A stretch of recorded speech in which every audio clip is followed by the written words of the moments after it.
Finally got the bully back on here, Gray Maynard. It's got Ryan Hall coming up here pretty soon, December 3rd, actually, just less than a week away. Of course, he doesn't have to travel far. It's in Las Vegas, right where he is now. How's the move back been? We haven't talked in a while.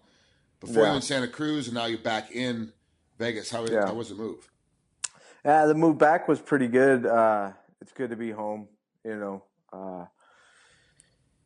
though it's not right by a beach, but it's good to be home. And, the first probably year of it was just kind of getting organized and getting coaches together and just getting life together, the kid in school and just getting organized, just getting my personal life organized and my training organized. And then, after that, it got kind of a little easier and here I am. So what coaches did you have to bring together? Like when you first got there, obviously there's teams already established throughout the city. Yeah. So what took so long to get your perfect coaching environment put together? I jumped back into the team, the kind of team aspect of it. Went to Extreme Couture and jumped into the team practice, jumped into all that stuff. And I was working with Flawless and, it was good and I got a lot out of it, but I've got to the point to where, I don't really need to be in a team practice every day during camp. It's cool to be out of camp, screw around in the team practice, come around, help out people. But once I'm in camp, it's basically a day-to-day basis of I get up and then I know I'm going to do this. I'm going to do a practice like just however I feel. And, days I get up like, all right, we're going to push it. We're going to spar hard. We're going to do this. Other days I get up, it's going to be, pad work, jogging, or days I get up and I'm just chilling, Yeah. So it's not that team practice of like, I have to be in there and I have to do what everybody else is doing. And there's this amount of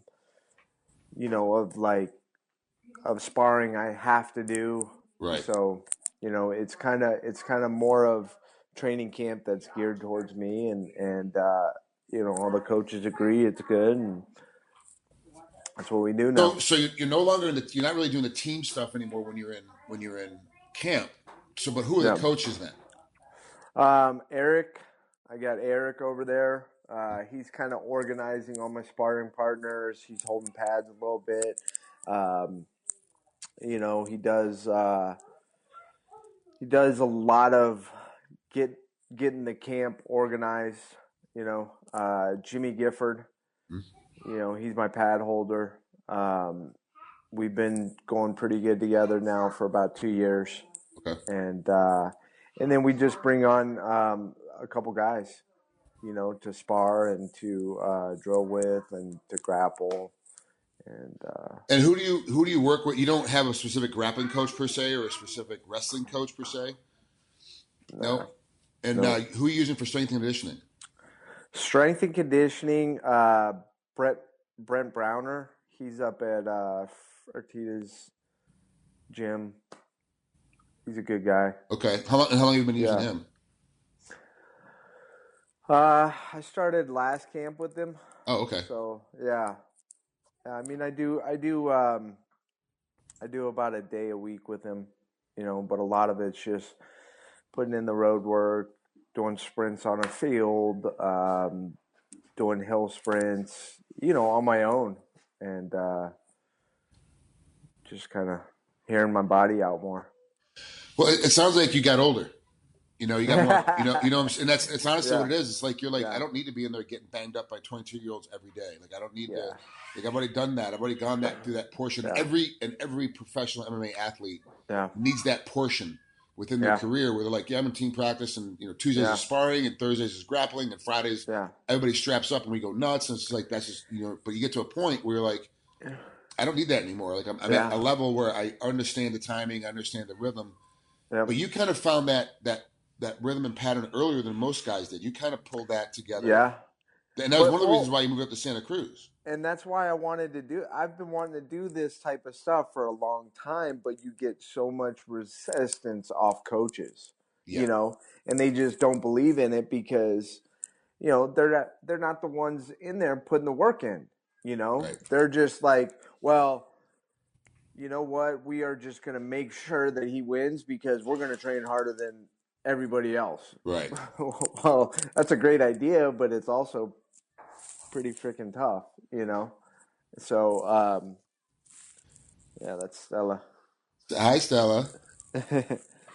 Let Daddy talk to him real quick, okay? So she is one of the more quiet children that I do have, that I do get on. Like everybody's got kids now. Like everyone has kids. And Stella's actually, every time I interview, she's super quiet. Like she hardly ever makes any noise. It's awesome. Is she a quiet kid in general? Like is she a? She can be quiet, but she's definitely active. It's funny watching different personalities of guys I know or girls I know, and then seeing their offspring, and you're like, okay, she's more like his wife. Like that's more like their wife. So it's funny just to see how genetics work. Has she taken? I know we're getting off topic. Has she taken? Have you noticed anything in her that she really likes to do? Like she's always throwing something against the wall, or she's always trying to kick something down, or she doing anything like that? You know, she's definitely active. You know, just nonstop until she goes to sleep. Not re- I haven't noticed stuff, but you know, I'm not. It's more mom who's like always around. Yeah. So, yeah, mom's like, this is definitely your kid. This is definitely your kid. There's stuff that she does. This is definitely your kid. So, and I'm like, what does she do? But I don't pay attention to stuff like that. You know, I just, try to laugh with her and try to just hang out. I'm not like analyzing it, but she does some. Does she some stuff that I do for sure? Has she ever seen? She's never seen you fight live, right? No. Has she seen your fights after the fact? After the fact, I don't think we've played it. Like I take her to the gym, and she's kind of checked me out sparring and stuff. You know, knows. But nothing. Yeah, not the actual full. Not the actual. And it's doesn't. I was just wondering how each parenting system is different. So I was wondering how yours was. With mine, I would show all my kids my stuff after the fact, win, lose, or draw, but never live, except for my eldest, who would only go with my dad. So my dad went, my eldest son would go, and then he would watch live, but that was it. Yeah. The other three, I'd never let them watch live, ever. So if I tried to show her my fight, it would probably be like, no, Dad, let's watch let's watch Barbie or something, you know. I don't want to watch this. Get it off. yeah. But don't you want to watch Dad fight? No, don't care. Kids don't care. Yeah, they don't care. They're just as long as we got Cheerios for breakfast, they're happy. Yeah, and a big cardboard box to play in. Yeah. Well, let's talk about Ryan Hall. How it's to me this looks a little weird because he's only 5-1, but you're 12-5. I'm trying to figure out why they're going to dump this guy with half as many fights as you do into your path. Like, how did this fight? Did they call you and say, "Hey, this is the next guy in line," or was there a conversation about it? Yeah, I think it was more timing. You know, he was supposed to be on that June card and or that July card in South Dakota. The guy pulled out, maybe, or he pulled out. Oh, okay. And then I asked to get on a card here. You know, I fought in July and I wanted to get a quicker one, but you know, I wanted to get one in town. I tried to get on like that August 20th with Diaz. I was like, dude, get me on this card. Yeah. I'll do a quick turnaround. He's like, it's full. So I was like, well, because I like like I love it here. You know, I love like chilling at my house all week. I, I kind of can't stand hotels, so Oh, you know, it's kind of nice to be in town. So yeah. you know, I asked to get on the card here, and he threw out a name, and I just didn't even know who he was, and then you know, I told him yes.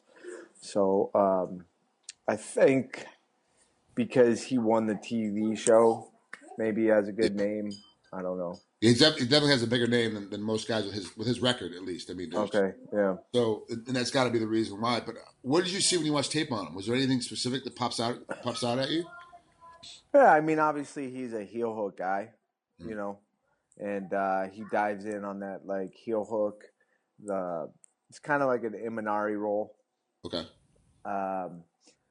You know, other tape is the guy just does not like to fight.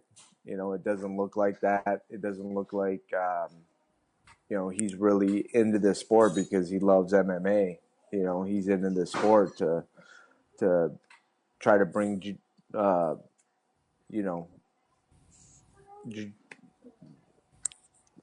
like a jujitsu into it, you know, more and Oh, okay. more. I see you saying. Like, Yeah, okay. Yeah. like that's all he wants to do. Okay. So with that being said, I'm just gonna make a guess. Your game plan is gonna be to pretty much attack him and punch him as much as possible. Yeah, Because he doesn't want to be hit. Just turn it into a fight, man.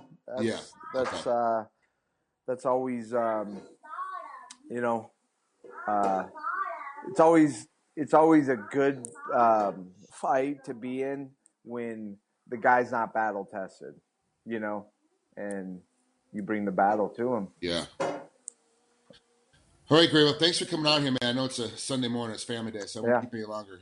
Have fun, and I'm glad you got on this card. Like, for me, it's a good card. I thought I was going to be able to get in town for it, but I can't. I've actually got some stuff I got to do here on the rock before I can get back. So, have fun. I'll be watching at home though for sure. Yeah, cool. Hit me up, man, if you're in town next. I will. I'll hit you up as soon as I know my next travel dates. I'll give you the dates and let you know. Grab a beer. Yes, sir. I would love that. All right, great. Talk to you later, bud. Talk to you soon.